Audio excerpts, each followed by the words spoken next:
What I want to focus on today, inshallah, is this forgiveness and the delay that Allah subhanahu wa ta'ala has given us. Have we ever thought about why does Allah subhanahu wa ta'ala not hold us accountable immediately? How many nations, how many peoples, how many groups of people have been held accountable and are gone? They've been wiped off the face of the earth. When you do something wrong at home, when you do something wrong and mom catches you, that's it, you're done. Right there and then. If you do something and you don't deliver something at work, you'll get a meeting with the boss. Right there and then. But Allah subhanahu wa ta'ala delays. He doesn't call us, Ya Ibrahim, Ya Fayez, you did something wrong, I'm going to catch you, that's it, you're in trouble. He gives us time, but why? Allah subhanahu wa ta'ala is Al-Halim. He gives us time so that we can return to Him. Allah subhanahu wa ta'ala is calling us so He can forgive us. He's calling us to His reward. He's calling us so that we don't end up in the other place. Imagine for a minute, right? How was that? We all get in trouble. That happens all the time, right? Your spouse catches you, your mom catches you, we get in trouble. That happens. Your professor catches you. But what happens if somebody catches you doing something wrong, but they let you go? I'll overlook it. It's okay. Next time, don't do it again. You feel a sense of embarrassment, a sense of relief, yes. Oh, I didn't get in trouble this time, I got away with it. But also a sense of gratitude. That thank you for not punishing me, thank you for being lenient on me, for being merciful upon me. If you love this person that you disobeyed, then we'll have this feeling of, oh, I shouldn't be doing this to somebody that I love. I shouldn't be doing this to my mom, I shouldn't be doing this to my spouse, I shouldn't be doing this to somebody that we care about a lot. And we try to sort of promise ourselves that we will never take advantage of this kindness and this forbearance. Again, Allah subhanahu wa ta'ala is above any analogy. This is a very simple analogy, a dunya analogy, if you will, for us as human beings. Allah subhanahu wa ta'ala is well above any state that we can compare Him to. But we constantly sin. We're looking at things that we shouldn't be looking at. We're listening to things that we shouldn't be listening to. We're doing things that we shouldn't be doing. We're saying things that we shouldn't be saying. And Allah subhanahu wa ta'ala is always watching. He knows our state. He even knows the intention with which we uttered that word. And yet He allows us to go. Imam al-Ghazali defines Allah's name Al-Halim, Allah subhanahu wa ta'ala's name Al-Halim, as the one who observes the disobedience of his rebellious and notices the opposition to His command, to His orders. Yet anger does not incite him, nor wrath does seize him, nor do haste and recklessness move him to rush to take vengeance. If somebody disobeys me, my temperature goes up, and I'm ready. Bring it on. But Allah subhanahu wa ta'ala He doesn't allow His wrath. It's not that He's weak. He has the power, He has the ability, He has the awareness, He's informed, He knows what I've done. But He looks, He allows, He gives time. And another ayah, Allah subhanahu wa ta'ala, in Surah Fatiha, Allah subhanahu wa ta'ala says that if Allah subhanahu wa ta'ala were to impose blame on people for what they have earned, He would not leave on this earth any creature. Every one of us is a sinner. And so if we were called to account, oh, you did something wrong, you're gone. Oh, you did something wrong, you're gone. There will be nobody left. In fact, Allah subhanahu wa ta'ala says there will be no creatures left. The entire earth will be wiped clean. But He defers them for a specified term. And when their time comes, then Allah subhanahu wa ta'ala indeed has ever been of His servants watchful or seeing.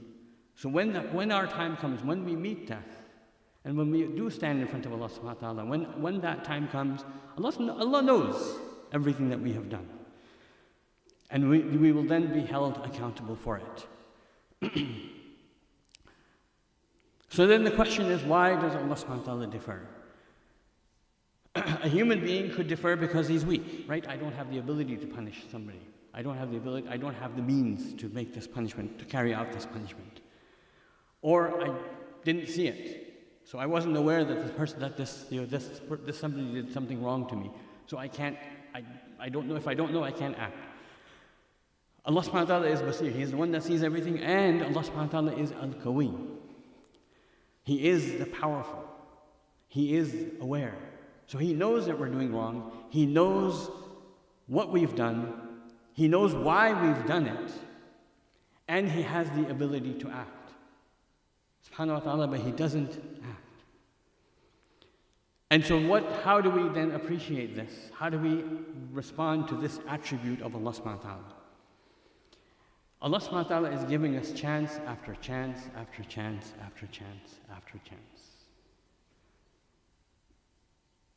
And ask ourselves, Ramadan just finished. It felt like yesterday. It's been a month, mashallah. Where are we now? Allah subhanahu wa ta'ala says, right, at the end of the ayah, لَعَلَّكُمْ تَتَّقُونَ. We gave fasting upon you, we ordered you to fast, so that we grow in taqwa. Are we at that same level? Do we feel that at the end of Ramadan and now a month later we are at that same level? Unfortunately, many of us have dropped. We've lost that consciousness. The masjids are crying because even the masjids are now empty. And so Allah subhanahu wa ta'ala is giving us time to return to Him. He gave us the training camp of Ramadan that we could grow and realize where we wanted to be. But then also realize that we needed to ask Allah subhanahu wa ta'ala for forgiveness for the things that we have done wrong, for our faults and for our mistakes.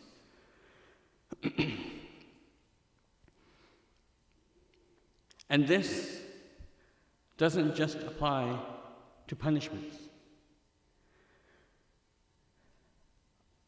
Allah subhanahu wa ta'ala, the Prophet ﷺ tells us that Allah subhanahu wa ta'ala has actually ordered something even better. The Prophet ﷺ says, the scribes on the left, we have two angels with us all the time. One of them on the left writing down our misdeeds, and one of them on the right hand writing down the good things that we have done. The one on the right hand, anytime you do a good deed, boom, he's writing immediately. Record it, don't miss a beat. The one on the left, the Prophet ﷺ says, he delays registering the sin of a Muslim for some time. So he doesn't write the sin. We do something wrong, the pen is not touching the paper yet. Why? If he repents and seeks Allah subhanahu wa ta'ala's forgiveness, then it won't get written. As if the thing never happened. If he doesn't, then it will get written as a single deed, as a single sin. So Allah subhanahu wa ta'ala is giving us, Prophet ﷺ tells us that Allah is giving us chance after chance after chance. And sometimes we take for granted that we have consequences for our actions. Perhaps we assume that it's not a big deal. That the sin, it's just a word, it's just a thing, it's a small thing, no big deal. I just, threw a wrapper on the ground, no big deal. Or I did this, or I did that. And we don't think of it as small. And the Sahaba would tell us that you do things now that you consider small. And those small things will build up until the size of a mountain. You do things, and they said that actually about themselves, that we would do things that were tiny, and we could consider that tiny a mountain. And it's a difference, right? In Ramadan, people are more watchful, right? We're more careful about what we did and what we didn't do. And if somebody said a bad word, oh, this is Ramadan, how can you do that? But now that we're outside, it seems to be all good. We're all okay with that. And so sometimes we do need to be woken up.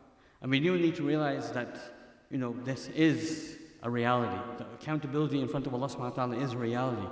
And people, and we are doing things and sometimes not paying attention to what we are doing.